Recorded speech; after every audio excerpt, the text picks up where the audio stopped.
వచ్చాను కనుక యేసు యెరూషలేమునకు వెళ్ళాను. యెరూషలేములో గొర్రెల ద్వారము దగ్గర హెబ్రీ భాషలో బేతస్తా అనబడిన యొక్క కోనేరు కలదు. దానికి 5 మంటపములు కలవు. ఆయా సమయములకు దేవదూత కోనేటిలో దిగి నీళ్లు కదిలించుట కలదు. నీరు కదిలింపబడిన పిమ్మట మొదట ఎవడు దిగినో వాడు ఎట్టి వ్యాధి కలవాడినైనను బాగుపడును.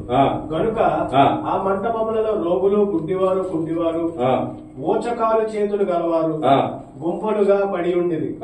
అక్కడ 38 ఏండ్ల నుండి వ్యాధి గల ఒక మనుషుడు ఉండెను. యేసు వాడు పడి ఉండట చూచి వాడు అప్పటికి బహుకాలం నుండి ఆ స్థితిలో ఉన్నాడని ఎరిగి స్వస్థత పడగోరుచున్నావని వారిని అడగగా ఆ రోగి, అయ్యా, నీళ్లు కదిలింపబడినప్పుడు నన్ను కోనేటిలోనికి దించుటకు నాకు ఎవడునూ లేడును గనుక నేను వచ్చినంతలో మరి ఒకడు నాకంటే ముందుగా దిగునని ఆయనకు ఉత్తరం ఇచ్చాను. యేసు, నీవు లేచి నీ పరుపెత్తుకొని నడుమని వారితో చెప్పగా వెంటనే వాడు స్వస్థత నుండి తన పరుపునెత్తుకొని నడిచెను. హల్లెలూయా. వినండి జాగ్రత్తగా, చాలా చక్కగా విషయాలు ఇక్కడ రాయబడి ఉన్నాయి. ఈ వాక్యాన్ని మనం చాలా జాగ్రత్తగా వింటే దీంట్లోని కొన్ని అంశాలు మీతో దేవుడు ప్రత్యేకంగా మాట్లాడబోతూ ఉన్నాడు. హల్లెలూయా. నా వైపు చూడండి, కూర్చోండి.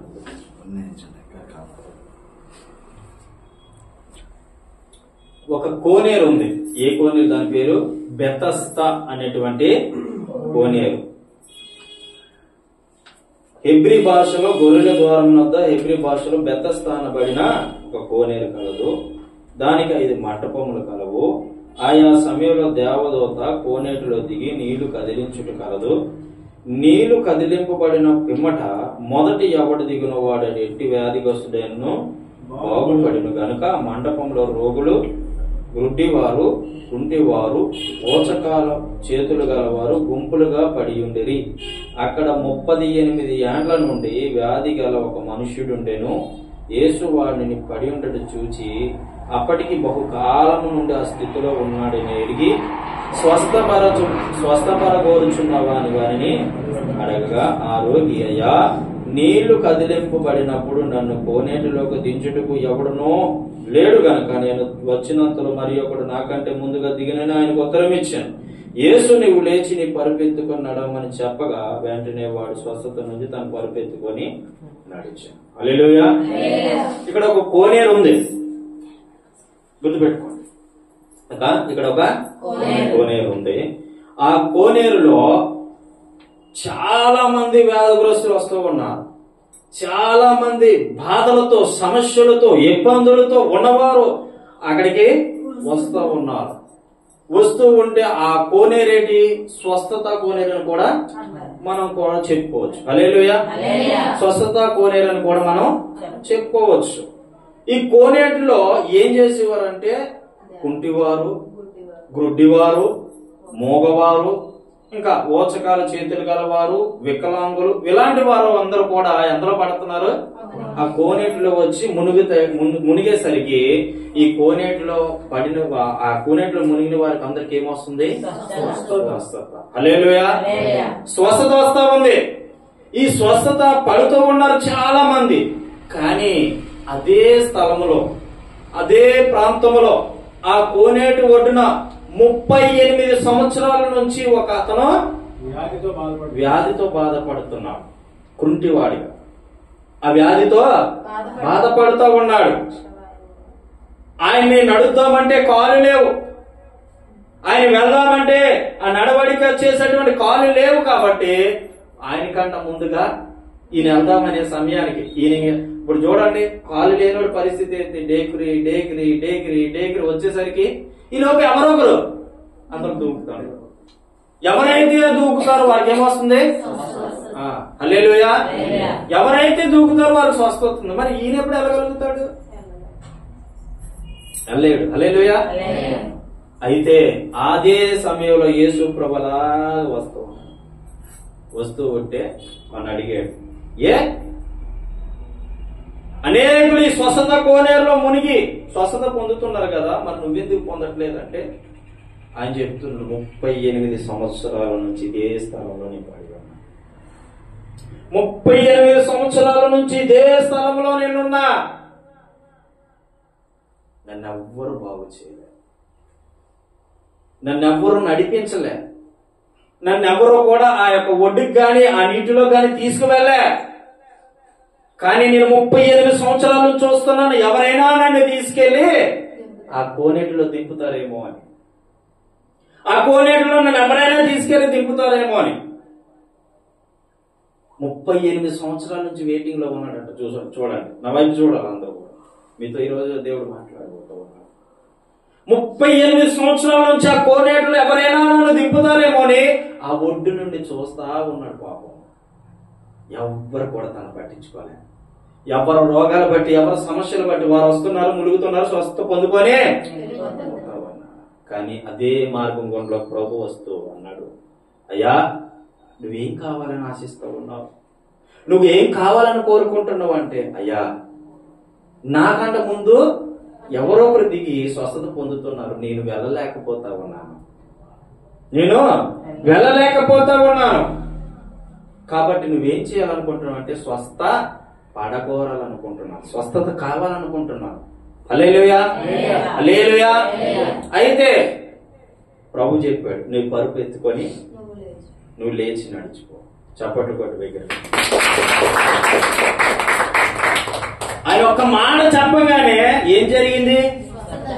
స్వస్థత జరిగింది, స్వస్థత వచ్చింది. మరి 38 సంవత్సరాల నుంచి ఎందుకు ఆ పరిస్థితిలో ఉన్నాడంటే ఆ పరుపు కింద శాపం ఏలుబడి చేస్తా ఉంది.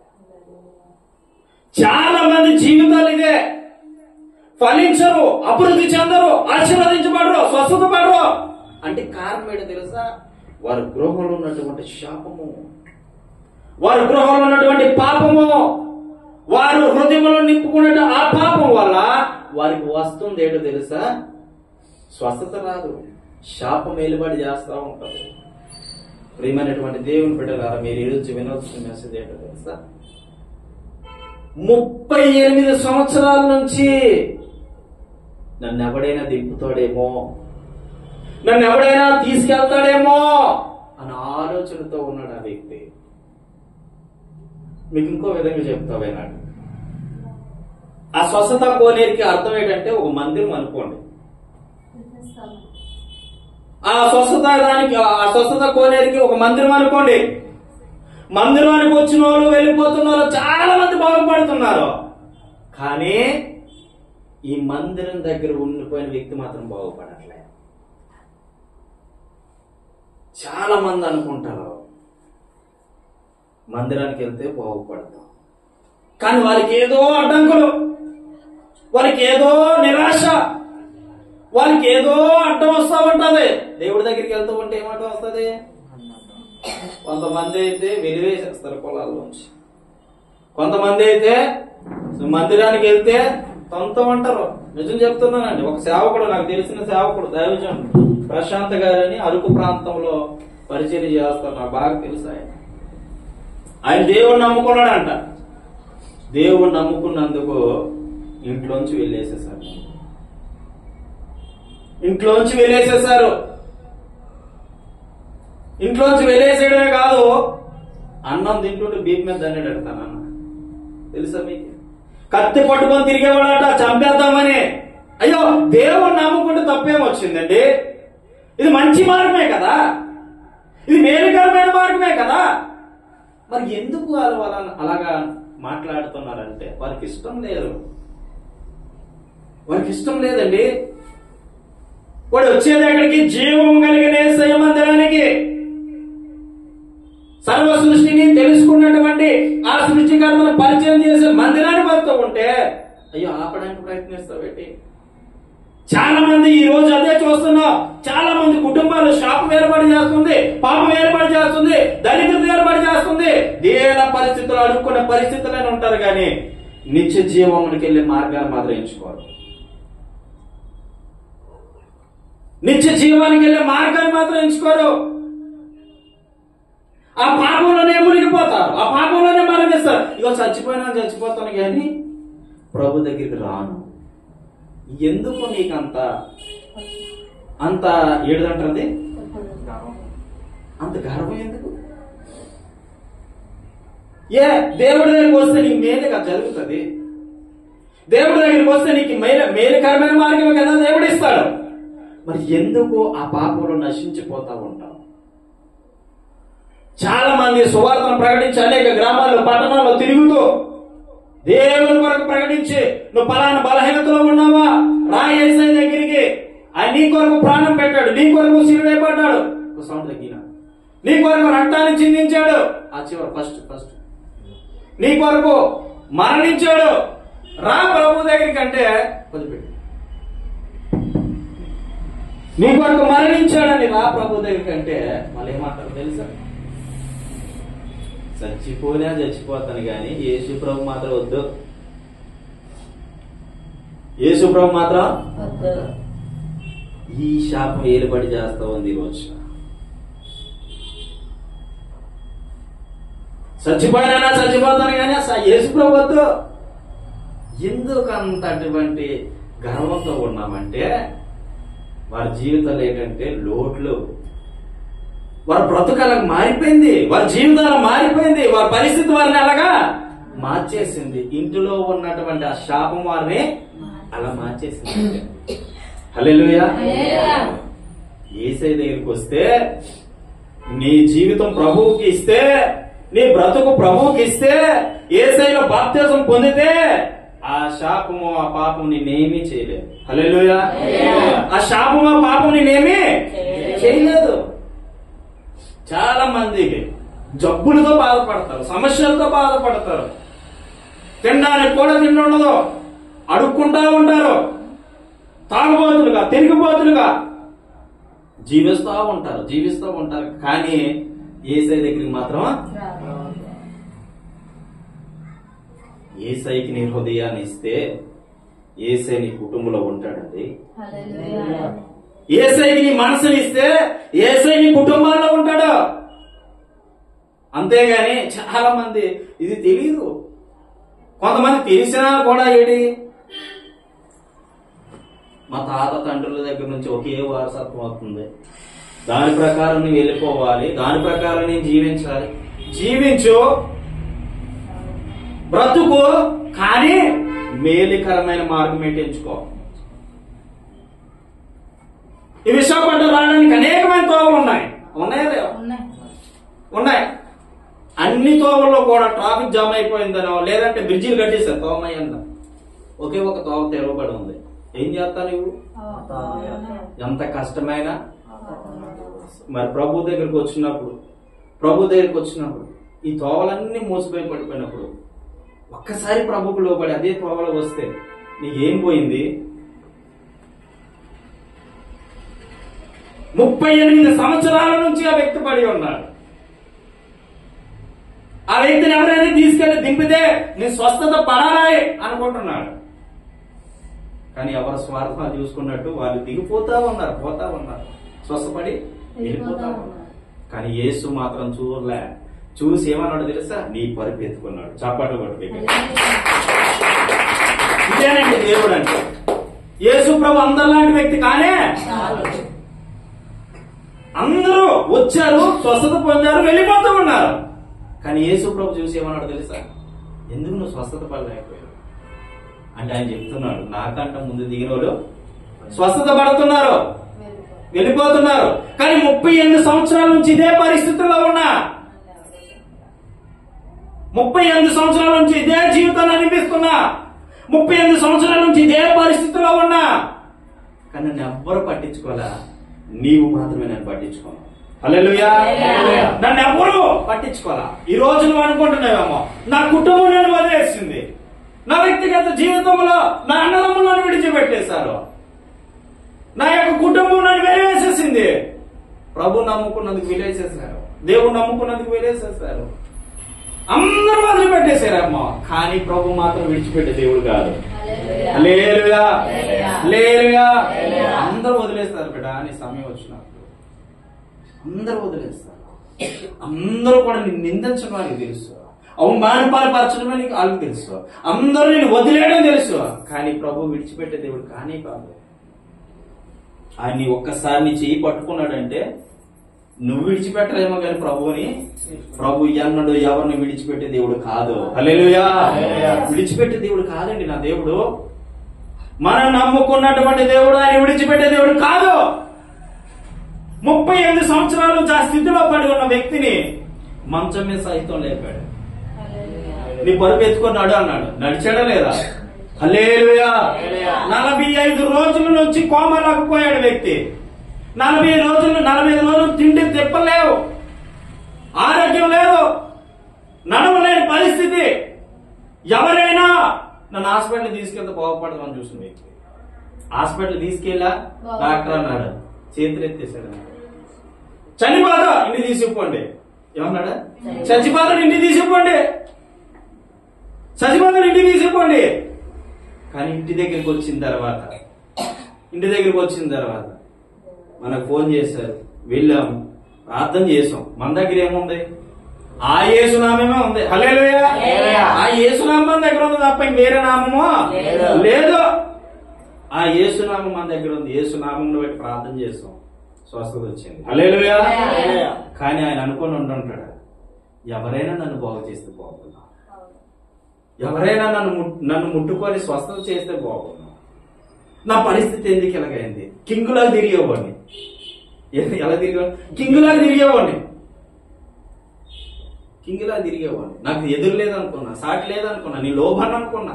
నేను ఎన్నోసార్లు చెప్పిన, మా ఎందుకు ఆ మందు అలాగే, మా ఎందుకు అలా తాగుతావు? దానివల్ల నీకేం కలిసి వస్తుంది? దానివల్ల నువ్వు చెడిపోతావు, నువ్వు పాడైపోతావు అంటే మనకి తప్ప వేరే దిక్కు లేదు. కొంతమంది ఏమంటారు తెలుసా? దేవుడి దగ్గర రమ్మంటే నా భర్త నా మాట ఏంటండి, నా భార్య నా మాట ఏంటండి, నా పిల్లలకి పెళ్లి అయితే వస్తానండి, నా పిల్లలకి మంచి జాబ్ వస్తే వస్తానండి. చెత్తవాగుడంతా వాగుతారు. చెత్తవాగుడు ఇదంతా ఏంటి? ప్రభుకి నియమం పెడుతున్నావా? ప్రభుకు పద్ధతి నేర్పిస్తున్నావా? వీళ్ళెవరంటే ప్రభువుకి నేర్పించేవారు. వీళ్ళెవరు? ప్రభువుకే నేర్పించేవారు, దేవునికే నేర్పించేవారు. జ్ఞానవంతులు వీళ్ళు. వాళ్ళ జీవితంలో ఎప్పుడు ఆ ఫలింపు రాదు. అలాగనుకుని వారి జీవితంలో ఫలింపు రాదు. ఎప్పుడు కూడా ఒకటి గుర్తుపెట్టుకోండి, ముందు ప్రభువుకి మనం స్థానం ఇస్తే నీ జీవితంలో కార్యం చేస్తాడు. హల్లెలూయా. హల్లెలూయా. హల్లెలూయా. 38 సంవత్సరాల నుంచి అదే కోనేటి దగ్గర వేచి ఉన్నాడు. కానీ విసిగిపోలే. మరణం చెందుతామనే వేదన కలగలే తనకి. ఉందా అక్కడ బైబిల్ ఏమన్నా? మరి ప్రభు నిన్ను ఆశీర్వదించకపోయేసరికి ఇసుకుపోతా, ప్రభు నిన్ను దీవించకపోయేసరికి ఇసుకుపోతా, ప్రభు నీ జీవితంలో కార్యం చేయలేనప్పటికీ ఇసుకుపోతా, ప్రభు నీ మేలు చేయకపోతే ఇసుకుపోతా. ఎన్ని రోజుల నుంచి ప్రార్థన చేస్తున్నాను, ఏంటి నా పరిస్థితి అనుకుంటాను. కానీ ఆ వ్యక్తి విసిగిపోయాడా? మరి ప్రియ బిడ్డ, ఈ లైవ్ ద్వారా వింటున్న ప్రియమైన బిడ్డలారా, ఒక్కసారి ప్రార్థన చేస్తావు, సంవత్సరం ప్రార్థన చేస్తావు, 6 నెలలు ప్రార్థన చేస్తావు, 2 సంవత్సరాలు ప్రార్థన చేస్తావు, 3 సంవత్సరాలు ప్రార్థన చేస్తావు, అయినా ఎందుకు ఇసుకుపోతున్నావు? నీవు ఎందుకు ఇసుకుపోతున్నావు? ఆ వ్యక్తి విసుకుపోలేదే. 38 సంవత్సరాల నుంచి ఎవరైనా నా దగ్గరికి వస్తారు. ఏం ఆశిస్తున్నాడు? వచ్చాడా లేదా? యన్నాజరేయుడైన యేసుక్రీస్తు ప్రభువారు తన దగ్గరికి వచ్చేసారు. హల్లెలూయా. హల్లెలూయా. ఎవరైనా నా దగ్గరికి వస్తే, నన్ను ముడితే నేను బాగుపడతానే. ఆశ ఉండాలండి. హల్లెలూయా. నీకు ఆశ ఉండాలి. ఈ వాక్యం ద్వారా తెలియజేస్తున్నటువంటి ప్రియమైనటువంటి దేవుని బిడ్డలారా, ఈ బెతస్తు అనే మందిరములోనికి వచ్చే నీవు ఎలా ఉండాలో తెలుసా? ఏదో ఒక రోజు దేవుడు నన్ను ఆశీర్వదించకపోడు, ఏదో ఒక రోజు దేవుడు నన్ను దీవించకపోడు, ఏదో ఒక రోజు దేవుడు నన్ను గొప్ప స్థాయిలో ఉంచకపోడు, ఏదో ఒక రోజు నేను అందరికంటే గొప్ప స్థాయిలో ఉండకపోను, నాకు ఆ చూసే నవ్వే వారందరూ ఎదుట నన్ను దేవుడు గొప్ప చేయకపోడు. ఆలోచన ఉండాలి. హల్లెలూయా. ఆలోచన ఉండాలండి ప్రతి ఒక్కరికి. అంతేగాని సమస్య వచ్చినంత మాత్రాన, బాధ వచ్చినంత మాత్రాన కృంగిపోయి వేదన చెంది దుఃఖపడుతూ నా బ్రతుకు ఇంతే, నా జీవితం ఇంతే, నా పరిస్థితి ఇంతే, నేను నాకు అది ఇంతే, నా బ్రతుకు నాకు ఆల్రెడీ దేవుడు రాసేశాడు, రాసిపెట్టి ఉంచేశాడు. ఈ చెట్ట మాటలో పనికిమాల మాటలు ఆడకండి. ఎప్పుడు కూడా నీ జీవితాన్ని ఏదైనా చేయగలడు ఆయన. హల్లెలూయా. అట్లే అర్థం కదా, అట్లు అర్థం కదా. దాన్ని వెనక్కి తిప్పుతాము, మనం చెప్పినట్టు వెళ్తుంది. అవునా కదా? ఏదైనా చేయగలం మనం. ఎవరిని దోష వెళ్తాం, దాన్ని వెనక్కి తిప్పుతాం, ముందు 3 చుట్లు 4 చుట్లు తిప్పుతాం. కొంతమంది తెలివైన ఆడు బాగా కాలాలని. మరి ఏసేపు చేతుల్లో పడిన తర్వాత ఆయన ఏదైనా చేయగలడు. హల్లెలూయా. నువ్వు లోబడకపోతే నిన్ను గద్దించగలడు, నువ్వు లోబడితే నిన్ను హెచ్చరించగలడు. హల్లెలూయా. హల్లెలూయా. నువ్వు లోబడే దాంట్లో ఉంటది ఏదైనా, తగ్గించుకోవడం దాంట్లో ఉంటది ఏదైనా. నువ్వు గొప్ప ఆశీర్వాదం పొందుకోవాలంటే ఎంత చక్కగా నువ్వు ప్రభుకు లోబడతావో, ఎంత చక్కగా ప్రభు సన్నిధికి వస్తావో, ప్రతి విషయంలో నువ్వు దేవుని సేవకుడి పట్ల నమ్మకంగా ఉంటావో, సేవ పట్ల నమ్మకంగా ఉంటావు. నీ నమ్మకత్వాన్ని చూస్తాడు ఆయన. ఈయన నన్ను నిజముగా నమ్ముతున్నాడు, ఈయన నన్ను చక్కగా ఆశ్రయిస్తున్నాడు, నన్ను ఎప్పుడైనా వచ్చి దర్శిస్తానేమో అని చూస్తున్నాడు అనే ఆశ, అనే కోరిక నీలో నాలో పెడితే ఖచ్చితంగా దేవుడు నిన్ను ఆశీర్వదించుకు మానడు. హల్లెలూయా. గుర్తుపెట్టుకో. ఈయన ఏమని ఆశిస్తున్నాడు? 38 సంవత్సరాల నుంచి పడి ఉన్నానని అనుకోలే. అది ఇప్పుడు మనసుకు రాలే. కానీ ఏదో ఒక రోజు నాకు వస్తుంది, ఏదో ఒక గడియ నాకు వస్తుంది, ఏదో ఒక సమయం నాకు వస్తుంది. ఆ సమయాన్ని ఖచ్చితంగా నేను దిగుతాను, స్వస్థత పడతాను. వచ్చిందా రాలేదు? వచ్చిందా రాలేదు? ఒక సమయం వచ్చింది. ఎన్ని సంవత్సరాలు పట్టింది? మరి 2 సంవత్సరాలు ప్రార్థన చేసి నువ్వేమైపోవాలి? 3 సంవత్సరాలు ప్రార్థన చేసి నువ్వేమైపోవాలి? సమాధానం రాకపోతే చచ్చిపోతావా? సమాధానం రాకపోతే దేవుని దగ్గర పరిగెడతావా? ఏంటి దేవుడు గొప్పవాడు కాదు, దేవుడు అలాంటోడు, దేవుడు ఇలాంటోడు, ఏసే నమ్ముకున్న నా భవిష్యత్తు మారలా, నా బ్రతుకు మారలా, నా జీవితం మారలా, నా పరిస్థితి మారలా, నా వ్యక్తిగత విధానం మారలా, ఎందుకు బ్రతుకు అని ఆడు ముందు తెలియజేస్తాడు. ఎవడు? నీ బ్రతుకు మారలా, ఎందుకు వేసే దగ్గరికి వెళ్తున్నావు? నీ జీవితం మారలా, ఎందుకు వేసే దగ్గరికి వెళ్తున్నావు? నువ్వు ఉన్ని పాలంగా అప్పులు అయిపోతావు, ఎందుకు వేసే దగ్గరికి వెళ్తున్నావు? ఉన్ని పాలంగా నీ జీవితం నీ బ్రతుకు మారలా, ఎందుకు వేసే దగ్గరికి వెళ్తున్నావు? చచ్చిపోకూడదు. అడు చెప్పేది అదే, చచ్చిపోకూడదు. చచ్చిపో, నీ జీవితానికి ఆశీర్వాదం ఉండదు. ఇక యేసుప్రభు అలాగే అంటాడు, యేసుప్రభు అలాగే చెప్తాడు, నీ సేవకుడు అలాగే చెప్తాడు, నీ సంఘం అలాగే చెప్తుంది. నీ బ్రతుకులా ఇంకెప్పుడు నీ బ్రతుకు మారదు. ఆడదే చెప్తాడు. కానీ యేసయ్య చెప్తాడు, నాకు లోబడ్డావంటే, నా దగ్గరికి వచ్చేవంటే, ప్రియా బిడ్డ తెలుసుకో, ఒక దినం వస్తుంది, ఒక సమయం వస్తుంది. ఆ దినాన్ని, ఆ సమయాన్ని నీకే ఏర్పాటు చేశాడు. హల్లెలూయా. హల్లెలూయా. మరి 18 సంవత్సరాలు దేవుడు దొరకలా. మరి నేనేం చెప్పాను? 18 సంవత్సరాలు అండి దేవుని విడిచిపెట్టి తిరిగాం, దేవుని మర్చిపోయి తిరిగాం. మరి 18 తర్వాత ఏమైంది? పట్టుకున్నాడు, నా బెండి తీసాడు. ఇప్పుడు ఆ బెండే నడుస్తుంది యేసయ్యక. హల్లెలూయా. 18 సంవత్సరాలు పట్టింది. మరి ఒక్క వారము లేదా ఒక నెల లేదా ఒక సంవత్సరము ప్రార్థన చేసి సమాధానం రాలేదని, దేవుడు మాట్లాడలేదని ఎందుకు విసుకుపోతారు? ఒక ప్రార్థన చేయని వాళ్ళు అయితే ఏమంటారు తెలుసా? విశ్వాసం ఉంటున్నాడు మా పాస్టర్ గారు, ఇగో పలాని బండి ఎత్తానని మాట్లాడాడు, పలాని ఇల్లు ఎత్తానని మాట్లాడాడు, నన్ను దీవెత్తానని మాట్లాడాడు. పాస్టర్ గారి మాట లేకపోతే దేవుడి మాట లేకపోలేదండి. ఇలాంటి ఒక్కడ గుర్తుపెట్టుకు ఎప్పుడు కూడా, నాకు మేలు చేసిన దేవుడే, కీడు చేసిన దేవుడే. హల్లెలూయా. నాకు మేలు చేసిన దేవుడే, కీడు చేసిన దేవుడే. ఎవరన్నారు ఆ మాట? యోబు అన్నాడు, మేలు చేసిన దేవుడు కాదమ్మా, కీడు చేసిన దేవుడే. హల్లెలూయా. సమస్యలు అన్నాడు, కష్టాలు అన్నాడు, బాధలు అన్నాడు. ఇక యోబుకు వచ్చినంత కష్టం నీకేం రాలే. యోబుతో పోల్చుకుంటే ఉన్న ఆస్తంతా పోయింది, పిల్లలు చచ్చిపోయారు, ఒంట్రోడు అయిపోయాడు, ఆరోగ్యం కోల్పోయాడు, కుష్టి వ్యాధి వచ్చేసింది, పురుగులేమో ఆ శరీరాన్ని తినేయి. మరి యోబు కంట కష్టపడుతున్నావు నువ్వు భూమి మీద? యోబు కంట నువ్వేం గొప్పదానివా, గొప్పోడువా? మరి ఆయనే ఏమన్నాడు? మేలు చేస్తేనే దేవుడు కాదు, చేసిన దేవుడు. అలాగే నేను నిలబడిపోవాలి. సమస్యలు ఉన్నాయి, బాధలు ఉన్నాయి, కష్టాలు ఉన్నాయి, ఇబ్బందులు ఉన్నాయి. కానీ యోబుకు వచ్చినంత కష్టమే నువ్వు కష్టపడలా. ఏదో ఒక పూట నవ్వుతున్నావు. యోబు జీవితంలో నవ్వే లేదు. ఉందా? మరి ఆయన పోల్చుకోవాలి. ఇప్పుడు బైబిల్ పోల్చుకోండి. బైబిల్ వాక్యం ప్రకారం అందుకే చెప్తున్నాను, మొత్తుకొని చెప్తున్నది ఏంటి? వాక్యాన్ని పాటించు.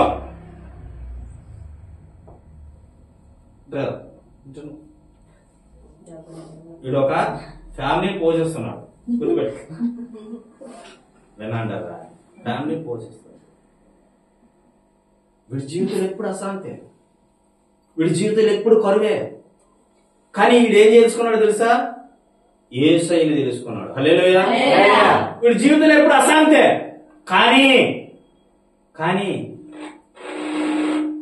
ఏమైందో తెలుసా? ఈయనకు కొన్ని సంవత్సరాలు గడిచిన తర్వాత ఒక ఉన్నపాలంగా గొప్ప దీవెనకరంగా మారిపోయాడు. హల్లెలూయా. కొన్ని సంవత్సరాల తర్వాత దీవెనకరంగా మారిపోయాడు. వీళ్ళందరూ చూసి ఏం చేశారు తెలుసా? నవ్వేరు. రెడీ కాదు. ఏమైపోయారు? ఈ నవ్వు నోరు ముయ్యబడతాయి ముయ్యబడతాయి కదా. కారులో తిరుగుతున్నాడు, ఇప్పుడు ముయ్యబడతాయి. గొప్పగా దేవుడు నామని మహిమపడుతున్నాడు, ముయ్యబడతాయి. నీ సేవకు వచ్చిపోతున్నావు. ఓ సేవకుడు అన్నాడు నాతో, ఏమన్నాడు తెలుసా? నీ ఆస్తి గీస్తూ ఉంటే అమ్మేసుకొని ఒక మందిరాన్ని కొనుక్కొని వైద్యాల సేవ చేయి. నీకంట గొప్ప సేవకులు ఉన్నారు ఇక్కడ, నీకు తరహమించిన సేవకులు ఉన్నారు. నేనే విశ్వాసంతో వెళ్ళాను తెలుసా? ఫుల్గా టైర్లో గాలి కొట్టిస్తే బండి ఎంత ఫాస్ట్ పరిగెడుతుందో అటువంటి ఫుల్ విశ్వాసంతో ఉన్నాను. ఆయన ఏం చేశాడు తెలుసా? చిన్న పినేసి తెలియకుండా వచ్చి పుసుకుని పొడిచింది. నా గాలి అంతా ఏమైపోయింది, నా విశ్వాసం అంతా జిగదారిపోయింది. ఆ రోజు బాధపడ్డాను. ఎదుగుతూ ఉంటే ఒక మనిషి వారం లేడండి. ఈ రోజు చాలా మంది సేవకులు నన్ను అలాగా అన్నారు, నువ్వేం సేవ చేస్తావు, నువ్వేం సంఘం కాడతావు అనలేదా? అన్నారు. నేను చెల్లితో చాలా సార్లు చెప్పుకున్నాను, నా దేవునితో చెప్పుకున్నాను మొదట. కానీ దేవుడు ఈ స్థాయిలో ఉంచడంటే దేవుని కృప. ఇదే స్థాయి అంటే ప్రధానులతో కూర్చోబెడతాడు, మాటలో ఉంటాను నేను. హల్లెలూయా. ఆ కోనేడు దగ్గర పడి ఉన్న వ్యక్తి, ఆ కోనేడు దగ్గర ఉన్న వ్యక్తి ఏమనుకుంటున్నాడు? ఎవరైనా వస్తే నా కోనేట్లో దిగితే స్వస్థత. గుర్తుపెట్టుకున్న ప్రతి విశ్వాస జీవితంలో దేవుడు ముందుగానే పెడతాడు. నువ్వు ఇక్కడ వరకు నువ్వు ఇబ్బందులు పడతావు, తర్వాత నీకు సర్వ సమృద్ధి. హల్లెలూయా. అది ఎన్ని సంవత్సరాలు అనేది నీకు తెలియదు, నాకు తెలియదు. కాలం సమయం చెప్పితే అబ్బో దేవుడు నాకు కాలం చెప్పేశాడు, సమయం చెప్పేశాడు. అప్పుడు నువ్వు అభివృద్ధి చెందలేకపోయి అనుకో, అప్పుడు ఏముంటా తెలుసా? దేవుడు చెప్పింది అంత అబద్ధం అయితే. హల్లెలూయా. హల్లెలూయా. దేవుడు చెప్పింది ఇప్పుడు అబద్ధం చెప్పడండి, అబద్ధ ప్రవచనాలు చెప్పడం ఎవడో కూడా. ఒక ఆళ్ళు చెప్పాడు అంటే అది సొంత అభిప్రాయం అని అనుకోవాలి. ప్రవచనం వచ్చింది అంటే అక్షరాల జరిగిపోద్ది అంతే. హల్లెలూయా. కానీ ఆ వ్యక్తి విశ్వసించాడు, నాకంటూ ఒక సమయం ఉంది, నాకంటూ ఒక కాలం ఉంది, నాకంటూ ఒక సమయాన్ని దేవుడు ఏర్పాటు చేశాడు అనుకొని ఆలోచించి అక్కడ కూర్చున్నాడు. 38 సంవత్సరాలు గడిచిపోయింది. 38 సంవత్సరాల తర్వాత క్షణము ఆ నీటిలో దూకలాయన, నీటిలోనికి మొలగలా, నీ పరుపు ఎత్తుకున్నాడు అంతే. ఒకే ఒక మాట. హల్లెలూయా. హల్లెలూయా. ఒకే ఒక మాట తన జీవితాన్ని ఏం చేసేసింది? మార్చేసింది. ఈరోజు ఒకే ఒక మాట నీ బ్రతుకును మార్చేస్తుంది నువ్వు నమ్మినట్లయితే. ఆ ఒక మాట నీ జీవితాన్ని మార్చేస్తుంది నువ్వు నమ్మినట్లయితే. నమ్ముట నీ వలనైతే నమ్మువానికి సమస్తమును అంతే. హల్లెలూయా. హల్లెలూయా. గొప్ప దేవుడు అండి మనం కలిగి ఉన్న దేవుడు, ఆశీర్వదించే దేవుడు. ఆయన అలా విడిచిపెట్టేసే దేవుడు కాదు నీవు. అందుకే మొదట చెప్పాను, మీరు ఎలాగ ఉండిపోవడం దేవుని చిత్తము కాదు, ఆశీర్వదించబడాలి. దేవుని యందు ఆ దీవులు ఎన్నైతే ఉన్నాయో అన్ని పొందుకోవాలి. ఆ ఉన్నతమైన స్థాయిని చూడాలి. ఆ ఉన్నతమైన గొప్ప దేవుని కలిగి ఉన్న మనం ఉన్నతమైన స్థాయికి వెళ్ళాలి. వెళ్ళాలి అంటే మనం సరిగా జీవించాలి. మన బ్రతికి మనకు ఆధారం. నువ్వు చక్కగా బ్రతికితే, చక్కగా జీవిస్తే, ఏ పాపం లేనివాడిగా ఉంటే, ఏ పొరపాటు చేయలేని వాడిగా ఉంటే, ఏ పాపం కలిగి లేకుండా ఉండి దేవునితో ప్రతి దినము ప్రార్థన చేసుకుంటూ వాక్యం చదువుకుంటూ జీవితాన్ని స్టార్ట్ చేస్తే ప్రతి దినమును నువ్వు ఏ మార్గం గుండా వెళ్తావో అది మేలుకరంగా మార్చేస్తాడు. హల్లెలూయా. అంతేగాని యేసయ్య నమ్ముకున్నాం కదా అని చెప్పేసి పని ఒత్తిడిని బట్టి ఆ పని పాటు చేసుకొని ఇంటికాల ఓరిక పుల్లి తినేసి ఇది కాదు. పులి తినేసి ఇది చేస్తుంటారు చాలా మంది. దేవుడు ఏదో కనికరించి కాస్త కోస్త పని ఇచ్చాడు, దేవుడు ఏదో కనికరించి కాస్త కోస్త నీకు ఏదో ఒకటి ఇచ్చాడు, దాన్ని బట్టి తృప్తి చెందు. అంతేగాని నేను కారులో తిరగాలి, బంగ్లాలో తిరగాలంటే ఆ సమయం రావాలి బిడ్డ. గమనించుకో, గుర్తుపెట్టుకో. ఒక ఆయనట ప్రార్థన చేస్తున్నాడట రోజును. ఏమని ప్రార్థన చేస్తున్నాడంటే, ఏం ప్రార్థన చేస్తాడా? అయ్యా దేవుడా, నేను బ్రతకడానికి ఏది ఆధారం లేదు, ఒక గీత కొనుక్కోవడానికి సహాయం చేయవా అని అడిగాడు. ఏం కొనుక్కోవడానికి? గీత కొనుక్కోవడానికి సహాయం చేయవా అంటే, కొన్ని రోజులకి చూడండి దేవుని సహాయం ఎలా ఉంటుంది మీకు చెప్తున్నాను. పదే పదే పదే పదే రోజు రోజు రోజు రోజు రోజు రోజు రోజులు గడుస్తూ ఉన్నాయి, దినాలు గడుస్తూ ఉన్నాయి, వారాలు గడుస్తూ ఉన్నాయి, నెలలు గడుస్తూ ఉన్నాయి. ఈ ప్రార్థన మానలేదట. ఏమని ప్రార్థన చేస్తున్నాడు? గీత కొనుక్కోవాలని ప్రార్థన చేస్తున్నాడు. గీత కొనుక్కోవాలని ప్రార్థన చేస్తాడు. ప్రార్థన చేస్తూ చేస్తూ చేస్తూ ఒక రోజు ఇప్పుడు గీత కొనుక్కోవాలని డబ్బులు ఉండాలి కదా, మరి కొనుక్కుందాం బాగానే ఉంది. అమ్మ మిషన్ కొనుక్కోవాలంటే మరి కొనుక్కోని ఆశ ఉంది, డబ్బులు లేవు, ఏం చేస్తావు? దేవుని కార్యాలు ఎలా ఉంటాయంటే కంటికి అవి హృదయానికి అగోచరములు. నేను హృదయాన్ని తృప్తిపరిచే దేవుడు ఆయన. హల్లెలూయా. అప్పుడు కొన్నాళ్ళు టైం పట్టింది. ఆ టయానికి ఒకడు వచ్చాడు. ఎవడు? గీతల మీద లోన్లు ఇచ్చేవాడు. హల్లెలూయా. వచ్చినప్పుడే చూడండి దేవుని కార్యాలు ఎలా ఉంటాయో.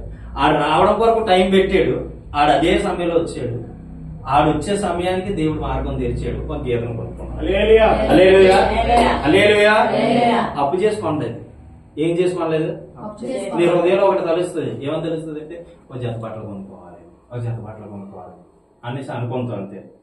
దేవుడు ఇచ్చేదాకా కాకో నువ్వేమనుకుంటా తెలుసా? అప్పు చేసుకునేదే ఎందుకు ఇది తలకైంది. నేను నా దగ్గర ఇవి ఉన్నాయా చూసారా? బ్లూటూత్ చిన్న కార్యం అండి, చిన్న కార్యం. బ్లూటూత్ ఉంది కదా, నేను ఎన్నోసార్లు షాప్కి వెళ్ళి దాన్ని అడిగి మళ్ళీ చూసి ప్రభు కొనుక్కుందాం ఆశ ఉంది, కానీ ఈ డబ్బులు ఏ సేవకులకైనా ఇస్తే మంచి వాక్యం చెప్తారు. నాకు అదే కోరికండి ఇప్పటికీ కూడా. ఎవరికైనా నేను డబ్బులు ఇస్తే వాళ్ళు తృప్తి చెందుతారు కదా అని ఆలోచనతో పడతాను ఇప్పుడు కూడా. నేను ఎప్పుడు బయట నా భార్యను తీసుకొచ్చినప్పుడు తప్ప రూపాయి దిగాను. ఎందుకంటే దేవుని ఖర్చు పెడితే మంచిది. హల్లెలూయా. ఆ విధానంలో ఉంటుంది ఇప్పుడు కూడా. దేవునికి ఆ డబ్బులు ఖర్చు పెడితే బాగుంటది, కానీ నా సొంత మనసుకి నా సొంత హృదయాన్ని బట్టి నేను ఆలోచిస్తే బాగోదని చెప్పి వెళ్ళివన్నీ చూసివన్నీ ఎవడని వేసుకుంటే ఎంత అని అడిగేవాడు. నిజం చెప్తాను, ఎంత అని అడిగేవాడు అన్నమాట. ఆడు ఎప్పుడు 700 800 700 అంటే ఒక పాస్టర్ గారు వచ్చి ఒక వాక్యం చెప్తే ఒక గంట ఈ 800 700 ఆయన చేతికి ఆయన ఎంతో సంతృప్తి పడతాడు. హల్లెలూయా. ఇలాగ అనుకునే అలా గడిపించాడు. మొన్న ఒకరోడు వచ్చాడు, విజయవాడ వెళ్ళాను. ఆడు వచ్చి, మామయ్య ఇది నీకే గిఫ్ట్ తీసుకో అన్నాడు. అంటే ఒరే ఊరుకోరా బాబు, నా మీద ఉదయాన్ని ఇలాగ నీ ఇంటికి వస్తాడు జోకులు వేస్తాను ఎట్లా అన్నాడు. అంటే జోకేంటి మాయా, నీకోసం తెచ్చా అంటున్నాడు. నా దగ్గర మాత్రం జోకి తెప్పదు, అందులో కానీ నువ్వు అన్ని ఐటమ్ గానీ ఉంటే నేను 100 రూపాయలు ఇస్తానంటే 100 నాకు సరిపోదు, 600 ఇవ్వండి. 100 వాడికి సరిపోదట, 600 ఇవ్వమన్నాడు. ఒరే నువ్వు అలా చెప్పొద్దురా, నువ్వు అలా చెప్పొద్దురా, నువ్వు అబద్ధం ఆడొద్దురా అంటే, అబద్ధమా, నాది అబద్ధమా అని ఆడే టక్కడకి సింపేసి మెల్లేసినాడు. హల్లెలూయా. ఇది ఎంత చూస్తే 800 చప్పట్లు కొట్టండి. హల్లెలూయా. నేను ఎప్పుడో ఆశించాను అది, కానీ లేట్ అయినా నా ఫోన్ కొనుక్కోవాలని ఆశించాను. అదంతా 30,000 ఫోన్. ప్రభా ఈ వీడియో తీసుకోవడానికి చెల్లి స్టార్టింగ్ లోని 15,000 రూపాయల ఫోన్ మా అత్త ఫోన్ ఇచ్చింది. అది సరి వచ్చేది కాదు, అది స్ట్రక్ అయిపోయేది. ప్రభు ఎలా ప్రభు అని ఒక నెల గట్టిగా ప్రార్థన చేశానండి. ప్రభు దగ్గర మొరపెట్టుకున్నాను. వెంబడే ఈఎంఐలు తీసుకున్నాను. హల్లెలూయా. ఆశించాను. అయితే ఈ వ్యక్తి గేదెను కొనుక్కున్నాడు. కొన్ని గేదెను కొనుక్కున్నాడు. ఏం చేయాలి? ఉదయం లెగాలి, పేడలు ఎత్తాలి, పాలు దియ్యాలి, క్యాన్కి పట్టుకెళ్ళాలి. అప్పుడు దాకా ఈయన ఏం చేస్తున్నాడు? ప్రార్థన చేసిన తర్వాత గేదె వచ్చింది, పాస్ గారిని పిలిపించాడు. పాస్ గారు రండి రండి రండి. వచ్చాడు పాస్ గారు. ఇక గేదె కొనుక్కున్నందుకు కొద్ది కానుకో హల్లెలూయా కృతజ్ఞత కానుకించుకున్నాడు. ప్రార్థన చేయించుకోవాలి. ఈ పాస్ గారు వచ్చిన ఊరుకుంటారు ఏంటి, పాస్ వస్తే ఊరుకుంటారు. ఈ గేదెను ఇంకా ఆశీర్వదించు ప్రభువా, హల్లెలూయా, ఆశీర్వదించు. ఇప్పుడు ఆశీర్వాదం వచ్చింది. ఈ గేదె, ఆ యొక్క గేదె ఉన్న ఆ గేదె ఉంది కదా, ఈ గేదె తీసిన పాలు ఉన్నాయి కదా, ఈ పాలు డబ్బుల మీద ఇంకోటి కొనుక్కున్న గేదె. హల్లెలూయా, ఆశీర్వాదం చూడండి. ఈ పాస్ గారు వచ్చి ఏం చెప్పారు, యేసునామములో ఈ గేదెను ఇంకో గేదె చేయండి ప్రభు, ఇలా ఒక మంద మారిపోవాలి అని ఆశీర్వదించుంటాడు. ఈ గేదె ఏమైపోయింది, ఇంకో గేదె కొనుక్కుంటాడు. అప్పుడు దాకా నమ్మకంగా ప్రభు దగ్గరికి వస్తున్నాడు, నమ్మకంగా ప్రభు దగ్గర బ్రతుకుతున్నాడు, నమ్మకంగా ప్రభుకి కానుక తీసేస్తున్నాడు. గుర్తుపెట్టుకోండి, కానుక తీసి ఇస్తున్నాడు, నమ్మకంగా ప్రతి దాంట్లో ఇస్తున్నాడు. ఇస్తూ తర్వాత ఈయన ఇచ్చే కొద్ది ఏమైపోయింది తెలుసా, సమృద్ధి సమృద్ధి సమృద్ధి. ఈ గేదెల్లో పోయి ఒక 10 గేదెలు అయిపోయి. ఇప్పుడు ఈయన ఏం చేస్తున్నాడు తెలుసా, ఒక రోజు ఆదివారం ప్రార్థన రాలేదట, ఆశ గారు ఫోన్ చేసినారట, బాబు ఫిలిప్ గారు ఎక్కడ ఉన్నారయ్యా అంటే, ఉండండి పాస్ గారు ఈ పేర్ల దీనాక చచ్చిపోతున్నాను. ఏమయ్యా మందిరానికి రాలేదు అంటే ఆయన అంటుంటారు, ఈ పేర్ల తీసి దీని పాలు తీసి ఆ క్యాన కొట్టుకెళ్తాడికే సమయం అయిపోతుంది పాస్ చేయాలి, నేను ఇంక మందిరానికి రాలేనేమో, మీరే వచ్చి కానుక తీసుకొని పోండి. హల్లెలూయా అంటే పాపం ఏం చేస్తాడు మరి, ఆశీర్వదించామని పాస్ గారు ఏం చేస్తాడు, తప్పదు, నేను ఆశీర్వదించాడు కదా, మరి దేవుడు మాట ఫలించింది కదా. అన్నకి వెళ్ళాడట, ఏమయ్యా ఫిలిప్ ఉన్నావంటే, రండి కూర్చోబెట్టాడు, శుభ్రంగా కూర్చున్నాడు. కూర్చున్న తర్వాత కానుక ఇచ్చాడు, ప్రార్థన చేయించుకున్నాడు. ఇంక ఈయన నోటానికి ఇంకా ఆశీర్వాదం రాలా, ఎందుకంటే రాడమానేశాడు. హల్లెలూయా, ప్రభువా జ్ఞాపకం చేసుకోయి కానుకని బట్టి స్తోత్రాలు అని చెప్పి ప్రార్థన చేసి వచ్చాడు. ప్రార్థన చేసి వస్తే ఈ మనిషికి ఏం మారిపోయింది, బిజీ మారిపోయింది. అందుకే చాలా మందికి దేవుడు ఏం చేస్తాడు తెలుసా, అడుగుతూ అడుగుతూ అడుగుతూ ఉంటే ఉన్ని పాలంగా ఒకటి ఇచ్చాడు అనుకో, 2ోది వస్తుంది, 3ోది వస్తుంది, 4ోది వస్తుంది. దీన్ని బట్టి మందిరానికి దూరం అయిపోతాం, పరిచర్యకి దూరం అయిపోతాం. అందుకే కొంతమంది జీవితంలో లేటుగా ఉంటాయి కార్యాలు. ఒక గేదెని ఇచ్చాడు, దాన్ని బట్టి తృప్తి చెందాలి కదా ఈ వ్యక్తి. ఇంకా ప్రార్థన చేసి ప్రభుని అడుగుతూ ఉంటే దేవుడు దీవించి మాంతాడా?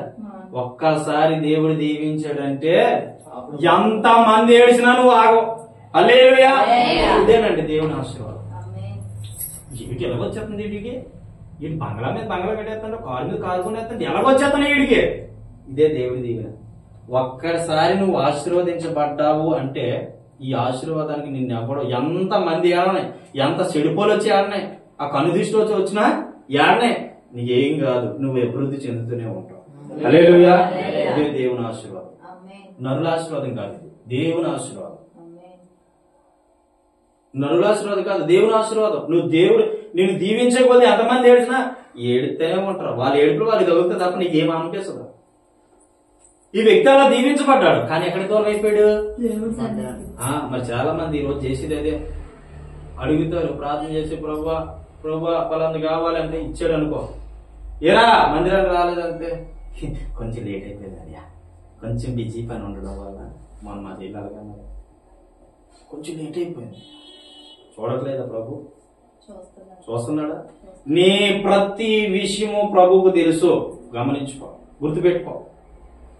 అందుకే కొంతమందికి ఎన్ని సమస్యలు ఉన్నా, నేను పనికి వెళ్ళివ్వండి, నిజం చెప్తున్నాను, బిల్డింగ్ కట్టివ్వాలి, ఎంత పని ఉన్నా ₹1,00,000 కలిసి వచ్చినా ఆదివారం అసలు పని పెట్టుకున్నాను కాదు.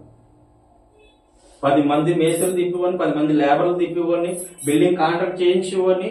అనుకునే టయానికి నేను రాకపోతే వాళ్ళు అప్పగించి వచ్చేసేవాడిని. తెలుసా మీకు? అంత చేయించినా సరే ఆదివారం మాత్రం ఎట్టి పరిస్థితులు పని పెట్టుకున్నాను కాదు. నాకు డబ్బు కంటే నా ప్రభువే ముఖ్యం. ఎవరైతే అలాగనుకుంటే దేవుడు దీవించబడబోతున్నారు. హల్లెలూయా. నాకు డబ్బు కన్నా ధనం కన్నా ప్రభువే ముఖ్యం. మీకు తెలుసా, నాకు కలిసి వచ్చిన మార్గాలన్నీ అవన్నీ పనికిమాల మార్గాలు, యేసయ్య మార్గం గొప్పది, కానీ కలిసి వచ్చిన మార్గాలను విడిచిపెట్టా ప్రభు కొరకు విడిచిపెట్టా. నేను ప్రభు కొరకు విడిచిపెట్టా. దేవుడి సేవకు పిలుస్తున్నాడని మా మేనత్తాలు రూమ్ రెంట్ కడతానన్నారు, వాటర్ బిల్ కడతానన్నారు, విజయవాడలో. గుర్తుపెట్టుకోండి, కొత్త బండి కొనిస్తానన్నారు, ఏ లోటు రాకుండా చూసుకుంటానన్నారు. నెవర్, నాకు వద్దు, నాకు ప్రభువే కావాలి. నాతో మాట్లాడాడు దేవుడు. ఇంకా నేను అక్కడ ఉన్నాను, క్షణం కూడా ఉన్నాను, వచ్చేసాను విజయవాడ నుంచి. అంతే. దేవుడు కావాలంటే కొన్ని కోల్పోవాలి, అన్ని కావాలంటే రావు. ఎందుకు ఈ విషయం చెప్పానంటే దేవుడికి దూరం అవ్వకూడదని నీతో మాట్లాడుతున్నాడు ప్రభు. హల్లెలూయా, హల్లెలూయా. ఈ 38 సంవత్సరాల నుంచి ఎవరైనా నన్ను ఎవరైనా తీసుకెళ్లి ఆ కోనేట్లో ఉంచితే బాగుంది. కానీ ఈ రోజు మనం కోరుండి పిలిచినా కోనేట్లోకి రావడానికి ఇష్టపడట్లేదు చాలా మంది. కోరుండి పిలిచినా కానీ ఇది కూడా గుర్తుపెట్టుకోండి, దేవుని చిత్తం ఎవరి పక్షాన ఉంటుందో వాళ్ళు మాత్రం వస్తారు. హల్లెలూయా. దేవుని చిత్తం ఏ మనిషి పట్ల అయితే ఉంటుందో ఆ మనిషిని మాత్రమే రక్షించుకుంటాడు. అందరినీ రక్షించుకోడు దేవుడు, అందరినీ రక్షించుకోడు. ఎందుకో చెప్పమంటారా? కొంతమంది మనస్తత్వాలు దేవుడికి అర్థమవుతాయి, అందరి మనస్తత్వాలు దేవుడికి అర్థమవుతాయి. కానీ నీ మనస్తత్వాన్ని బట్టి నువ్వు ఎలా ఉంటావు, నువ్వు ఎలా జీవిస్తావు అని ఆయన ముందే తెలుసు. కాబట్టి అందుకే కొంతమందిని మాత్రమే ఆయన ఇరుకైన రాజ్యం, అది కొంతమందికి మాత్రమే చోటు, అందరికీ కాదు. గుర్తుపెట్టుకో. హల్లెలూయా, హల్లెలూయా. కాబట్టి ఈ వ్యక్తి అనుకుంటున్నాడు, ఆ వ్యక్తిలో ఏముందో తెలుసా? 38 సంవత్సరాలు ఆశీర్వదించబడడానికి కారణం ఏంటంటే శాపము అని పరుపు కింద ఏముంది? శాపము. ఈరోజు మీ కుటుంబాల ఆశీర్వాదం లేదంటే, మీ కుటుంబాల్లో నెమ్మది లేదంటే, మీ కుటుంబాల్లో సుఖం లేదంటే, మీ కుటుంబాల్లో ఆరోగ్యం లేదంటే, మీ కుటుంబాల్లో ఐక్యత లేదంటే, మీ కుటుంబాల్లో పాపం ఏర్పడి చేస్తుందంటే కారణం ఏంటంటే మీ కుటుంబాల్లో శాపం ఏర్పడి చేస్తా ఉంది. అప్పులు ఉన్నాయంటే శాపం ఏర్పడి చేస్తా ఉంది. అది తాత తండ్రులు చేసింది పాపాలే కావచ్చు. యేసయ్య గారి జీవితం చూస్తే, యేసయ్య గారి బ్రతుకులో వాళ్ళ తాతగారు అట్ట గొర్రె పేకని ఇలా కొరికేసి దాని రక్తం తాగేవాడు. ఒక హోటల్కి వెళ్ళి భోజనం చేస్తుంటే హోటల్ దగ్గర ఇలా నిల్చోబెడితే, రే పలానా మనవడరా, యేసయ్య గారు చూసాను, వీడియో చూడండి కావాలంటే, పలానా మనవడరా, ఆ తాత చేసిన పాపము, ఆ తాత ఏం చేసేవాడు? గొర్రెపోతు పేకను కొరికి ఆ రక్తాన్ని తాగేవాడు. అదే రక్తాన్ని ఈ మనవడు కక్కుతున్నాడు రా. చూసావా? తాత చేసిన పాపం ఎవరికి వచ్చింది? ఈ రోజు నీ తల్లిదండ్రులు చేసిన పాపమే నిన్ను శాపంలో మార్చేసిందేమో. ఆ శాపాన్ని పోగొట్టడానికి యేసయ్య లోకానికి వచ్చాడు. హల్లెలూయా. ఆ పాపాన్ని తీసేయడానికి యేసయ్య లోకానికి వచ్చాడు.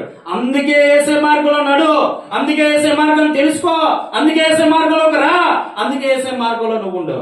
అప్పుడు నీ బ్రతుకు, నీ జీవితం మారుతుంది. ఎంత కాలము చూసినా అదే స్థితిలో ఉంటావు, అదే పరిస్థితిలో ఉంటావు, అదే దరిద్రతలో కూరుకుపోతావు, అదే దరిద్రతలో ఉంటావు. ఎంత కాలం చూసినా అక్కడే ఉంటావు, అక్కడే ఉంటావు, అక్కడే ఉంటావు. దేవుడు చెప్తున్నాడు, అక్కడి నుంచి బయటికి రా, ఆ శాపం నుంచి బయటికి రా బిడా. దేవుడు చెప్తున్నాడు, ఆ శాపం నుంచి బయటికి రా. బయటకు వస్తే దేవుడు నీ ద్వారా గొప్ప కార్యం చేయబోతున్నాడు. బయటికి రా. దేవుడు చెప్పిన మాటను విను, దేవుడు చెప్పిన మాట నడుచుకో. 10 సంవత్సరాల్లో పాస్టర్ దగ్గర పరిచయం చేశాను నేను. 10 సంవత్సరాల్లో సేవకుడి దగ్గర పరిచయం చేస్తే దేవుడు ఎన్నో సార్లు ఇచ్చి బయటికి రా, నువ్వు బయటికి రా, బయటికి రా అని పిలిచాడు. నేనేమన్నాను తెలుసా? బయటికి రాను ప్రభువా, చేస్తే ఇక్కడే చేస్తాను. నువ్వు బయటికి రాను, ఇక్కడే చేస్తాను అంటే నా స్వబుద్ధి నేను ఆధారం చేసుకున్నాను. అక్కడ ఉన్నంత కాలం నాకు నెమ్మది, నేర్చుకునేవాడిని, దేవుడి కొరకు తెలుసుకునేవాడిని. కానీ ఒక రోజు వచ్చింది, కన్నీరు కాచాను, బాధపడ్డాను. ప్రభు నీ మాట నేను ఎందుకు వినలేకపోయిన ప్రభు అని చెప్పి బాధపడ్డాను. బయటకు వచ్చాను. బయటికి రాగానే దేవుడు నాకు అద్భుతం చేశాడు. హల్లెలూయా. కొన్నిసార్లు అక్కడ నుంచి నేను బయటికి తీసుకొద్దాం అనుకుంటాడు, ఆ శాపం నుంచి బయటికి తీసుకొద్దాం అనుకుంటాడు, ఆ పాపం నుంచి బయటికి తీసుకొద్దాం అనుకుంటాడు, ఆ కుటుంబం నుంచి బయటికి తీసుకొద్దాం అనుకుంటాడు, ఆ యొక్క వ్యక్తిగత జీవితం నుంచి బయటికి తీసుకొద్దాం అనుకుంటాడు. కానీ నువ్వే మాట వినవు. ఎవరి మాట వినరు? మాట వినరు, అంతే. మాట వినకపోవడం వల్ల ప్రభుకి నష్టమా, నీకు నష్టమా? నీకే నష్టం, ఎవరికి నష్టం? కాబట్టి గమనించు, నీ సేవకుడు, నీ సంఘం, నీ దేవుడు ఏదైతే చెప్తున్నాడు విను. ఎలా చెప్తాడు? నాకు కనబడి ప్రభు మాట్లాడితే అప్పుడు వింటాలే. పిచ్చి మోకమా, ఎర్రు మోకమా, ముద్దు మోకమా? నీతో దేవుడు మాట్లాడడానికి ఇష్టపడాలంటే నీ హృదయం సరైనది అవ్వాలి కదా, నీ మనస్సు సరైనది అవ్వాలి కదా, నీ హృదయం సరైనది అవ్వాలి కదా. హృదయ శుద్ధి గల వారు ధన్యులు, వారు దేవుని చూచేది. ఆ వాక్యం నెరవేర్పావాలి కదా. హృదయ శుద్ధి లేకుండా నీ కుటుంబంలో, నీ వ్యక్తిగత జీవితంలో దేవునితో మాట్లాడడానికి ఇష్టపడతాడా? దేవుడు మాట్లాడాలంటే నువ్వెంతో ధన్యుడివే ఉండాలి. హల్లెలూయా. దేవుని మాట జరగాలంటే నువ్వెంతో ధన్యత పొందుకొని ఉండాలి. ఎంతో ఆ ధన్యత కొరకు ఎంతో మంది నా రకాలుగా పుణ్యకార్యాలు చేస్తానే ఉంటారు. కొంతమంది పుణ్యకారు వేలాది లక్షలాది రూపాయలు పోగేసేసి కోట్లు కూడా ఖర్చు పెట్టేసిన వాళ్ళు ఉన్నారు పుణ్యం కొరకు. దేవుడు కనబడాలి, దేవుడు నాతో మాట్లాడాలి. అవునా కదా? నువ్వేం ఖర్చు పెట్టకుండా ప్రభు నాతో మాట్లాడితే నీ వింటాను. మరి నువ్వు పెద్ద కోటికాడు,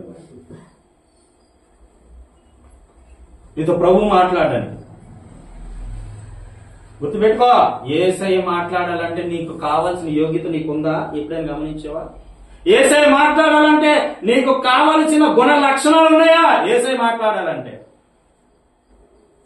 యేసయ్య మాట్లాడాలంటే ఆశ్రమాశ దేవుడు కాదు మన దేవుడు. ఒకసారి మాట్లాడాలంటే నీ బ్రతుకు మారిపోద్ది, మాట్లాడాడంటే నీ జీవితం మారిపోద్ది, మాట్లాడాలంటే నీ పరిస్థితి మారిపోద్ది. ఓ గొప్ప భక్తి చేసే వారికి ఉదయం అనక రాత్రి అనక ఆ దేవుని చూడాలి అని చెప్పేసి ఒకరు ఎలా చేయి పెట్టేసుకో, ఒకడు ఎలా కాలు పెట్టుకో, లేదా? అవునా కదా? వాళ్ళకి లేని దానితో నీకు వస్తుందంటే నువ్వేం పుణ్యం చేసావు చెప్పు. దేవుడు గొప్పడా కాదండి? దేవుడు హల్లెలూయా, హల్లెలూయా. దేవుడు గొప్పడా కాదా? గొప్పడైనప్పుడు గొప్పగా ఆరాధించాలండి ప్రభుని. మోకరించి నువ్వు మనసారా హృదయపూర్వకంగా మోకరించి నువ్వేం చేయక్కర్లా. నీ కాలు పైకి పెంచక్కర్లా, నీ చేయి పైకి మోకరించు నమ్మకంగా ప్రభుతో. యేసయ్యా నా నామం కాదయ్యా, నీ నామం మహింపరచు. ఇక్కడ నిలబడి నేను ఈ రోజు ఈ స్థాయిలో ఉన్నా ఒకేలా ఉంటాడు, పైకి వెళ్ళా ఒక పై స్థాయిలోకి వెళ్ళా ఇలాగే ఉంటాడు మీ దేవుడు. ఒకే విధంగా జీవించాలి. హెచ్చించినా హెచ్చించకపోయినా దేవుడే. మనం ప్రార్థన చేస్తానా, ప్రభువా నువ్వు నన్ను ఈ సమస్యలో తప్పించినా తప్పించకపోయినా నువ్వు నా దేవుడివే. నేను నా బ్రతుకు దినములంతా కూడా మిమ్మల్ని ప్రకటిస్తాను. నాకు తెలియదండి, వేరే మార్గం తెలియదు. నీ పుట్టిక నుంచి ప్రయత్నిస్తూ ఉంది, నాకు వేరే మార్గం తెలియదు. భూదోత్తులు వెలిగించడం కానీ, అగరొత్తులు వెలిగించడం కానీ, ఆ పొగ చేయడం ఈ పొగ చేయడం నాకు ఏ తెలియదు, ఏమీ తెలియదు. నాకు ఒకటే తెలుసు, మా ఇంట్లో ఎప్పుడు కూడా నిరంతరం నిలిచిండేది బైబిల్ మాత్రం. హల్లెలూయా. ఇప్పటికీ నా హృదయంలో నిలిచిండేది ఈ బైబిల్ మాత్రం. ఇది నీలో ఉంటే, ఈ బైబిల్ నీ హృదయంలో ఉంటే, ఇది నీలో ఉంటే గొప్ప కార్యాలు చూస్తావు. హల్లెలూయా. ఇది నీలో ఉంటే గొప్ప జీవితాన్ని చూస్తావు. ఇది నీలో ఉంటే గొప్ప ఆప్యాయత అనురాగాలు పొందుకోగలుగుతావు, నెమ్మదితనం వస్తుంది. కోప్పడేవాడు అయితే నువ్వు ఎలా మారిపోతావు తెలుసా? కోపం లేని వాడికి మారిపోతావు. గర్వం ఉన్నాడు అయితే గర్వం లేకుండా మారిపోతావు. అసూయ ఉన్నాడు అయితే అసూయపడవు. బైబిల్ చక్కగా నేర్పిస్తుంది. అందుకే స్టార్టింగ్ నుంచి బైబిల్ చదవండి. ఎక్కడ ఎలాగ మాట్లాడాలి, ఎక్కడ ఎలాగ ఉండాలి, ఎక్కడ ఏ విధంగా పరిచయం చేయాలి, ఇవంతా బైబిల్ చెప్తూ ఉంటది. హల్లెలూయా. కాబట్టి ఈ కోనేరులో ఉన్నటువంటి వ్యక్తి, ఈ కోనేరు దగ్గర దిగినటువంటి వ్యక్తి దిగకుండా ఏమైపోయాడు? స్వస్థత పొందుకున్నాడు. హల్లెలూయా. స్వస్థత పొందుకున్నాడండి. పరుపెత్తుకున్నాడు అంతే నామముల. నడిచాడా లేదా? మరి నువ్వేమైపోతున్నావు? కృంగిపోతున్నావు, వేదన చెందుతున్నావు, దుఃఖపడుతూ ఉన్నావు. 10 సంవత్సరాలు పరిచయం. ఈ రోజు ఈ విధంగా మాట్లాడుతున్నావు. మీ పాస్టర్ గారు 10 సంవత్సరాలండి దేవుని కొరకు కనిపెట్టాను. 10 సంవత్సరాలండి కన్నీరు గార్చాను. ఎన్నో సంవత్సరాలు కడుపును కాల్చుకున్నాను. ఎన్నో సంవత్సరాలు ఆ దేవుడి కొరకు నమ్మకంగా బ్రతికాను, నమ్మకంగా జీవించాను. ఎన్నో సార్లు చచ్చిపోయే అంచుల్లోకి తిరిగి వెళ్ళొచ్చిన వాడిని దైవజనుడు తెలుసా? దేవుడి కొరకు ఏది మానిమంటే అది మానుకొని వచ్చాయి. ఈ రోజు వరకు నా ప్రభుకి ఏదైతే ఇష్టం లేదో అన్ని విడిచిపెట్టడం ఇష్టపడ్డా. నేను దేన్ని పాటించినా ఎవరిని పట్టించుకోను. నా బైబిల్ని చదువుకుంటాను, బైబిల్లే ప్రకటిస్తాను, బైబిల్లే పాటిస్తాను, ఇంకా దేన్ని పాటించాను. హల్లెలూయా. మరి నువ్వు దేని లోకంలో అన్ని పాటిస్తే దేవుడు నీలో ఎందుకుంటాడు? లోకంలో పద్ధతులన్నీ పాటిస్తే దేవుడు నీలో ఎందుకుంటాడు? లోకంలో ఉన్నవన్నీ అన్ని పట్టించుకుంటే దేవుడు నీలో ఎందుకుంటాడు? దేవుడు నీలో ఉండాలి అంటే వాక్యాన్ని మాత్రమే పాటించు, ఇంకా రెండోది పాటించాలి. హల్లెలూయా. గమనించుకో, 38 సంవత్సరాల నుంచి శాపం ఆ వ్యక్తిని ఏ విధంగా ఏర్పడి చేసిందో, ఈ రోజు నీ కుటుంబంలో ఒక శాపం ఉన్నట్లయితే అందులోంచి బయటికి రా. ఆ శాపంలోంచి, ఆ కుటుంబంలోంచి బయటికి రా. గొప్ప ఆశీర్వాదం కలగబోతావు, గొప్ప దీవెన కలగబోతావు, గొప్ప శక్తిని పొందుకోబోతావు. హల్లెలూయా. అనేకమైన విషయాలు ఉన్న వ్యక్తి వరకు తెలుసా? అనేకమైన విషయాలు ఉన్నాయి. కాబట్టి గమనించుకోండి. టైం అయిపోయింది, మనకి ముగించుకుంటాం. గమనించుకోండి. ఈ 38 సంవత్సరాలు కూడా ఆ కోనేటి దిగిన ఉన్న వాళ్ళందరూ బాగుపడుతున్నారు, వెళ్ళిపోతా ఉన్నారు. కానీ ఈయన ఎవరు పట్టించుకోలేదు. ఈ రోజు నిన్ను చూసి అందరూ కూడా పట్టించుకోకుండా పోతున్నారు కాదు. ఒక సమయం వస్తుంది, ఒక దినం వస్తుంది, యేసయ్యే నీ దగ్గరికి వస్తాడు. హల్లెలూయా. యేసయ్యే నిన్ను పట్టించుకుంటాడు, యేసయ్యే నిన్ను ఆదరిస్తాడు, యేసయ్యే నిన్ను ప్రేమిస్తాడు. ఆ కోనేరికి అర్థం ఏంటి చెప్పండి? మందిరం. గమనించుకోండి, ఈ రోజు దేవుడు మాట్లాడుతున్నాడు. ఈ మందిరంలోకి ఎవరైతే వస్తారో గొప్ప ఆరోగ్యవంతులుగా మారిపోతారు. ఈ మందిరంలో ఎవరైతే అడుగు పెడతారో గొప్ప దీవెనకరంగా మారిపోతారు. ఈ మందిరంలో ఎవరైతే వచ్చి అడుగు పెడతారో వారి కుటుంబాలు గొప్పగా దేవుడు నామను మహింపరచబోతారు. అటువంటి ఆశీర్వాదం ఈ మందిరంపై ఉండును గాక. ఈ వాక్యాన్ని దేవుడు దీవించును గాక.